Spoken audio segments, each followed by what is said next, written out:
Strategy پر بات کرنے کے لیے برگیڈیئر صاحب ظاہر ہے کہ آپ موضوع شخص ہیں, آپ ہی سے آغاز کر لیتے ہیں, لیکن اس سے پہلے جو ایرانی وزیر داخلہ کا دورہ پاکستان ہے وہ بڑا اہمیت اختیار کر چکا ہے. کیا لگتا ہے آپ کو کہ یہ جو دورہ ہے جس ٹائم پر ہو رہا ہے, پاکستان ظاہر ہے کہ کوشش بھی کر رہا ہے کہ کوئی 10 دن کے لیے عارضی جنگ بندی بھی ہو جائے تاکہ یہ معاملات پہ پھر سے بات شروع ہو جائے, تو آپ کو لگ رہا ہے کہ کوئی بریک تھرو پاسبلٹی کی شکل اختیار کر رہا ہے؟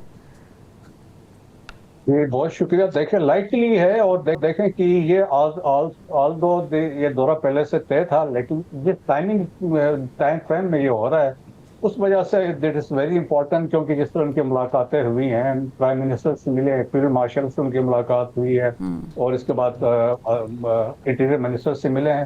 سو پاکستان کا دیکھیں ماننا ہے کہ یہ دونوں جو فریق ہیں they can stick to the Islamabad memorandum of understanding, تاکہ اس کو بیس بنا کے فائنل ایگریمنٹ پہ جا سکتے ہیں. اور پیس اینڈ اسٹیبلٹی ریجن میں بہت امپورٹنٹ ہے, اور ڈی ایسکیلیشن کی بڑی شدت سے ضرورت ہے وہاں پہ.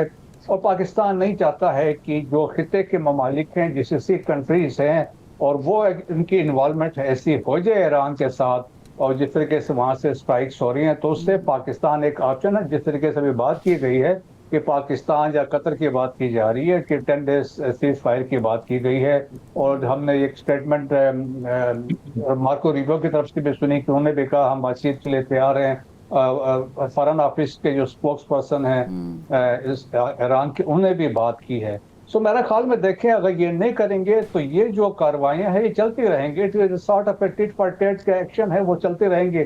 لیکن اس سے جو نقصان ابھی ہوگا, جو سول انفراسٹرکچرز پہ آپ ہٹ کرنے جا رہے ہیں, جو آلریڈی کر چکے ہیں, چاہے وہ ایران میں کر رہے ہیں یا جی سی سی کنٹری سے انٹائرلی خالی جی سی سی کی بات کریں, they are dependent on the infrastructure جو سول اسپیشلی ڈیسیلینیشن پلانٹ سے. Almost UAE, Qatar and Bahrain 99% they are dependent on desalination.